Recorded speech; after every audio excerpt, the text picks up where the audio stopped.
Hey, welcome to Cody the Car Guy. This is pretty much plastic welding, the economy way, easy to do. When you have a repair like this and the front bumper covers say expensive, this is for a Mercedes, I can actually make this to where it's nearly impossible to tell it ever had a repair done. Just with a little bit of plastic welding, and you can actually get away with a solder gun. You can go to Harbor Freight, pick up some rods for your ABS and also for PVC. So what we'll do is we'll actually feed it as we go. We'll heat it up, melt it in. One of the things you're going to want to do is go ahead and get it as close as you can together, and then you want to secure it as best you can. I use a pair of vice grips. So I want to get it right where it's got to be. Alright, now that'll help hold it. You got enough of a base to get in there. You're going to want to sand as much of the paint as you can. I've got right where I need to be for the seal, and then we're actually going to sand any little imperfections get off, and then actually there's a special two-part epoxy we'll use that's made just for plastic because it flexes. Can't really use Bondo. Bondo, if it starts flexing, it's going to crack and pop off and look ugly. So we're going to go ahead and get this repaired. So this is plastic welding 101. You can do right there in your garage at home, out in the driveway at home. Simple and easy to do. Let me show you. One little warning is it is going to get stinky. Once you start melting the plastic, what you want to do is get in here, start melting it in, and then you want to start feeding in some new rod.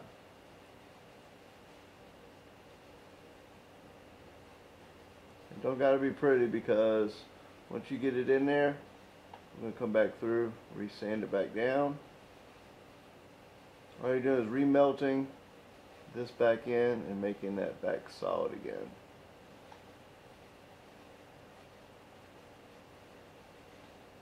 Sometimes I'll punch all the way through, make sure it's all pretty much melted up in there, and then I'll add some to it because we're going to come back, sand it back down, and it will be nice and strong then. This bumper cover was pretty expensive, so even on the used ones and you got shipping, I was like, you know what, let's go ahead and get in here, let's get this done.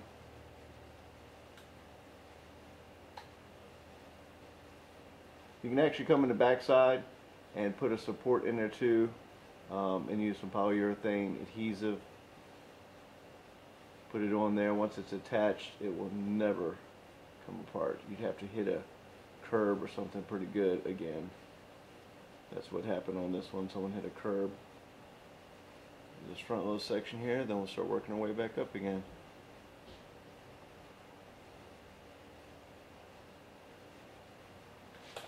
Alright, let's get up here.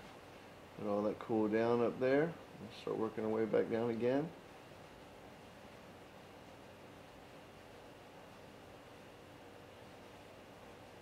So the deeper you go in the hole, then fill back in, it's going to make for a strong repair. Now we do have down here, we're going to repair that little crack right there. We're going to come in, melt it as best we can, get this thing back together. I'm going to have to use a little bit of a wood vise type deal to kind of pull it down and get it a lot closer. And there you go, it's already holding itself. So we'll go ahead and fill all this back in. Like I said, I'm going to show you a little trick. You can actually put a little backing plate back here. I can feel where we've melted through on the back side, which is a good thing. That means you had full penetration through there. Once you sand it down, you can actually use a Dremel for some of that stuff if it's a tight area. And then when you use the 5200, actually in this one we're going to use the Atwood 7200, it's polyurethane adhesive. We'll cut a piece of plastic, put it from the front of the crack all the way back here, yay wide. Once it's attached, that stuff is done. We used a little Dremel or a sander to go ahead and smooth it out. So let's go ahead and finish filling up this last little section right here, and we will go from there.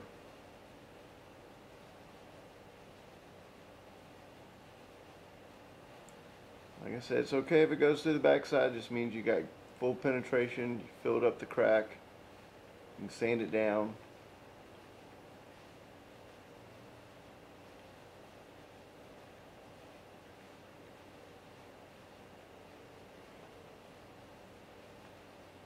the amount of time it takes to get one of these shipped for the amount they charge for it.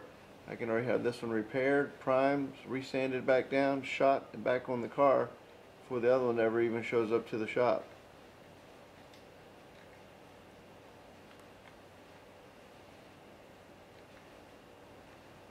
This one you gotta be a little bit more careful when you're trying to do it because you don't want to warp out the edge right there, so you gotta kind of build it up a little bit. Then you just got to sand it back down.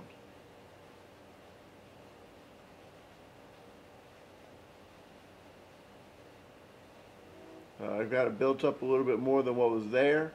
That way I can sand it back down with fresh, new welded plastic instead of having to refill. So that's already there.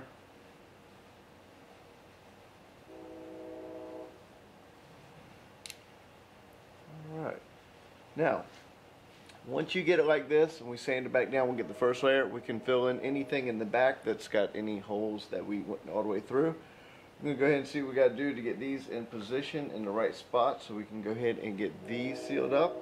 So let me get my vise and we'll come right back.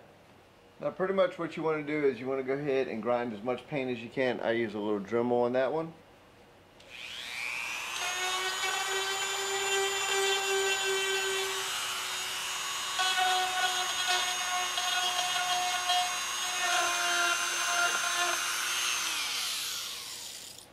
By the time we get this all sanded, you just won't even know that it actually had any damage in there. So let's go ahead and get some of this, these little bottom supports right here, all welded back up. We use the Dremel again to actually sand these down, so get as close as we can. It's such a tight fit in there. So we'll go ahead and melt it in, nice and deep, and fill in the hole. As long as your penetration's all the way through, by the time you come back with the Dremel and the little two-part epoxy we use, you can actually get these perfect. Alright, one support down, two more to go. Like I said, the rest of it, now I can get a little bit on the DA on the very front of that, just little teeny sections, but for the most part, that's in there. We got a couple other little things we got to sand and take care of, get those right. If we're missing any plastic, we'll fill that as well. And we'll get this thing ready for some primer, a little bit of sanding, and then we'll get some paint on there and some clear and get it back on that car. Alright, pretty much I went ahead and sanded it. It's actually nicely smooth in here. You can see a couple of spots where we did the welding and everything. So we got like a little teeny spot right down here. But I'm going to use the two-part epoxy on here, so once I come back through and do the final sand on this, I'm going to make sure I got all the paint far enough away. I'm going to use the two-part epoxy pretty much to do the final smooth on this. Now if you don't have the two-part epoxy, you can kind of add a little bit more of the plastic weld up in here, and that will fill up any little spots. Come back through, resand it again, you'll be good. But I used the two-part epoxy to go ahead and kind of like fill in all the inconsistencies, so when I come back through sand it, it's pretty much perfect. So I did a rough cleaning up here with the Dremel, and it actually feels pretty good compared to the way it looks. So I'll just go ahead and put a little bit up in here. I'll probably do it by hand. I'll just go ahead and put some latex gloves on, smooth it in there since it's such an odd spot. But other than that, it is almost done.